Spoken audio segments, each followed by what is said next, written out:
Fala pessoal, tudo bem? Eu sou Leonardo Rossi, através do Infinito Amor pelo canal do Consciência Hebraica, e eu quero começar hoje com uma revisão.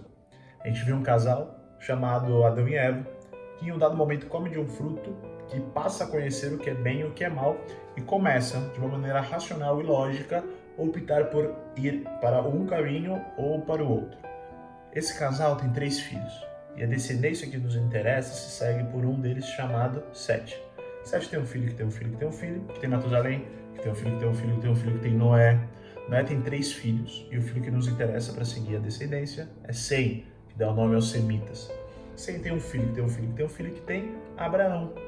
Abraão, o grande patriarca, que se casa com Sara, e através de Sara tem um filho prometido esperado por muito tempo, que se chama Isaac. Isaac cresce, conhece sua esposa Rebeca, e a gente está exatamente nesse momento da história. Nesse momento da história, Isaac e Rebeca querem gerar um filho. E lembra que Sara tinha um grande desafio junto com Abraão? Sara era estéril. E qual é um pouco o desafio? Não é bobagem? Rebeca passa pela mesma situação, passa pelo mesmo desafio. Rebeca também era estéril.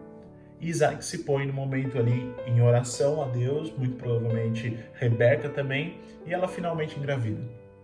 Por que será, né? Por que será que essa ascendência de Jesus a gente consegue encontrar tantas mulheres que foram beneficiadas com o milagre de gerar uma vida, mesmo quando elas não poderiam, né? Elas conseguem gerar um fruto, mesmo quando a árvore não era dada para isso. É engraçado que realmente a genética ela vai se mostrando como algo extremamente importante, né?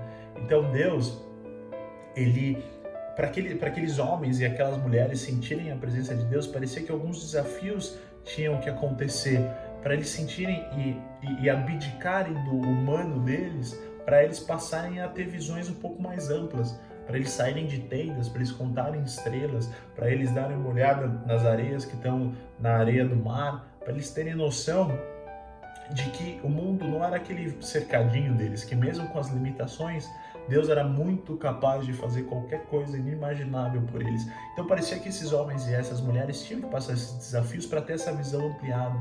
E muito bem, Rebeca passa por esse desafio. E Rebeca gera dentro de si, então, não uma criança, mas gera 2 meninos ali dentro. E ela, bem no começo da gravidez, ela começa a ter um desconforto. Ela começa a sentir dores ali no seu ventre, como se aqueles bebês mexessem muito. E ela ora para Deus e pergunta: meu Deus, por que está acontecendo? Por que eles se mexem tanto? O que está acontecendo aqui dentro? Né? E Deus vira para Rebeca e diz o seguinte: Rebeca, você está gerando dentro de você 2 gerações que vão brigar por muito tempo. Essas gerações, elas vão ser gigantescas, mas eu te digo um detalhe: o mais velho, ele servirá ao mais novo, e o mais novo será o senhor do mais velho. E Rebeca guarda essa promessa. Rebeca, ela entende que isso aconteceria, ela guarda isso para si, e o tempo vai passando, os 9 meses se seguem, os bebês nascem, e quem sai primeiro é Esaú. É o filho que se chamaria Esaú. Ele era peludo, então por isso que o nome dele era Esaú, porque o significado está atrelado. Esaú sai, e quem sai na sequência, agarrando-se ao calcanhar do seu irmão, é um filho que se chamaria Jacó. Né? E Jacó, justamente, ele tem esse significado de agarrá-lo ao calcanhar. Ora, a história de Jacó é muito interessante, porque ela parece que ela é uma constante sequência de repetições de momentos em que Jacó está agarrando no calcanhar de alguém ou de alguma coisa para ou ganhar vantagem, ou para sair na frente, ou para alcançar algum objetivo. E logo no momento que ele nasce, ele já deixa claro a que veio. Que interessante, né? Veja, o calcanhar, se a gente está andando, por exemplo, e segura o nosso calcanhar, o que acontece? A gente cai. Então o calcanhar, ele é um ponto de equilíbrio. Se seguram a gente pelo calcanhar, normalmente estão tentando derrubar a gente. E aí a gente pode, se a gente viajar um pouquinho mais, pode ter o significado de trapaça, de roubar, né? De querer passar na frente de maneira desonesta. Então, talvez, quando a gente for ver as atitudes de Jacó, talvez realmente esse significado se aplique um pouco a esse personagem. Que ainda assim é o que vai ser o ascendente do Cristo. É o que vai ser um dos grandes patriarcas do povo hebreu. Para a gente ver Como Deus é muito mais complexo do que a gente imagina. Como Deus a gente não consegue colocar numa caixinha, né? Jacó não era o primogênito, Esaú era o primogênito. E normalmente, qual que era a grande importância da primogenitura, né? A primogenitura, se a gente for dar uma olhada nas estruturas monárquicas, por exemplo, a sequência hereditária se dá pelo filho mais velho, né? Então, ainda que esse filho mais velho tenha um irmão príncipe, esse irmão, ele é o segundo da linha sucessória, só que se esse príncipe primeiro, ele tem um filho, esse irmão já se torna imediatamente o terceiro da linha sucessória. Se ele tem mais um filho, ele já vai se tornar o quarto da linha sucessória.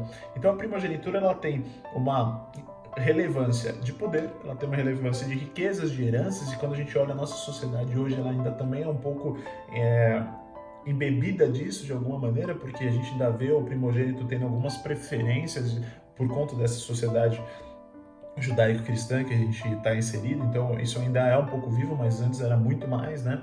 Então, onde riquezas, bens, posses e poderes eram passados prioritariamente para o primeiro gerado. Só que não só isso, bênçãos também eram prioritariamente passadas ao primeiro gerado. Então isso tinha uma carga muito grande, ser o primeiro gerado era muito importante, era muito bonito, era muito valioso. E as pessoas valorizavam isso de uma maneira gigantesca. E Deus, na sua complexidade, que era o que a gente estava falando, ele nem sempre escolheu o primogênito, o primeiro gerado. A gente vê Sete, por exemplo, o terceiro filho, que seria o terceiro filho de Adão e Eva, não era o primogênito, era o terceiro filho. Sem, a gente não tem certeza se Sem realmente era o primogênito. Sem, a gente não tem mais algo explícito na Bíblia que diga que ele foi o primeiro gerado, e ainda assim ele é o ascendente do Cristo. Isaac, muito menos. Isaac, esse é claro que não era o primogênito. Ainda que ele fosse o primogênito de Abraão e de Sara, ele não era o primeiro gerado pelo pai, que normalmente era referência, né, na sociedade patriarcal que a gente vem visto, né, que a gente vem vendo. E muito bem, esses dois nascem, um agarrado ao seu calcanhar, eles crescem, e Esaú era predileto pelo seu pai, porque ele era um cara mais de caça, e Isaac gostava de comer a caça que Esaú trazia para ele. Agora Rebeca gostava da companhia de Jacó nas tendas, ele era um homem mais simples, Jacó era um homem das tendas, um homem mais recluso. Enfim, eles crescem e em um dado momento aquela sociedade começa a passar por muita fome. Era muito comum, a gente via que na Terra Prometida existem momentos sazonais ali onde a fome impera, e aí a gente viu, por exemplo, Isaac tendo que ir ao Egito, só que aí Deus o impede, ele fala, não saia da sua terra, não vá ao Egito. Mas, por exemplo, Abraão, ele se desloca ao Egito, e a gente vai ver outros patriarcas também tendo que ter esses movimentos de quase migração, né, para poder se alimentar. E o povo ali está vivendo um momento de fome, essas duas crianças já cresceram, já são homens, e Esaú sai para caçar, né? Esaú sai para caçar e volta com muita fome. Uma forma assim descontrolada. E assim que ele chega, ele sente um cheirinho delicioso ali, um aroma muito estrategicamente preparado pelo seu próprio irmão, né? Jacó prepara um guisado delicioso ali, um prato de lentilhas, como a gente costuma falar de maneira mais clássica.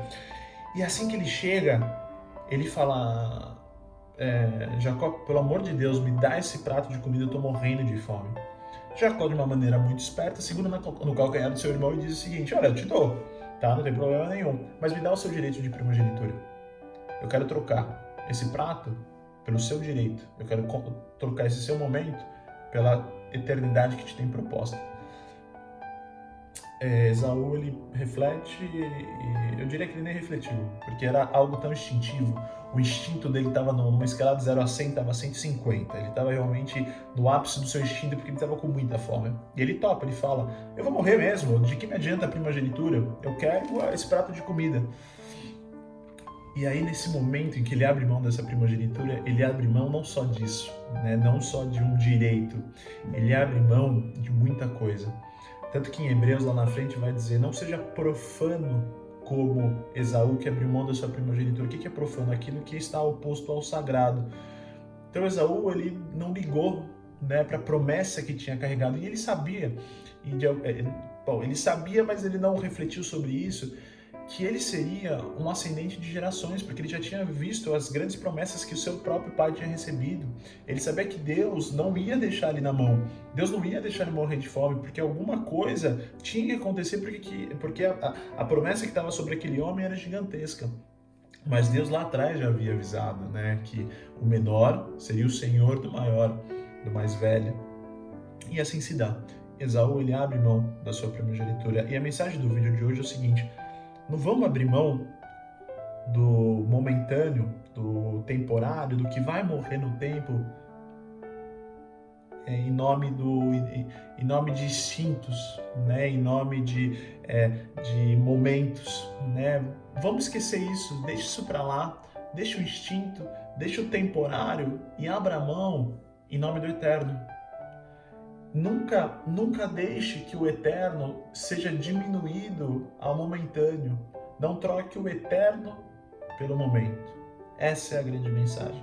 Não troque o para sempre, o que será eternizado, por um momento, por um instinto, por um segundo, por um lapso, por uma fraqueza, né? Esaú faz isso. Ele abre mão de promessas, riquezas, bênçãos. Ele abre mão de fazer parte da árvore genealógica do Messias por um prato de comida.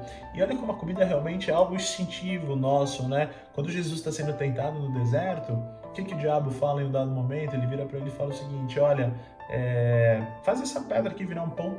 E aí Jesus responde de uma maneira que todo mundo conhece, clássica e lindíssima, que não só de pão viverá o homem. Só que Esaú naquele momento ele só queria viver daquele pão. E muito bem, ele vende o seu direito de primogenitura.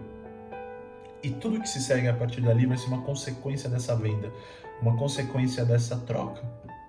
Enfim, a mensagem era essa: não troque o eterno por momentos, não troque o que não vá se perder no tempo pelos segundos, o eterno por momentos, o fixo por segundos, né? Espero que vocês tenham gostado do vídeo.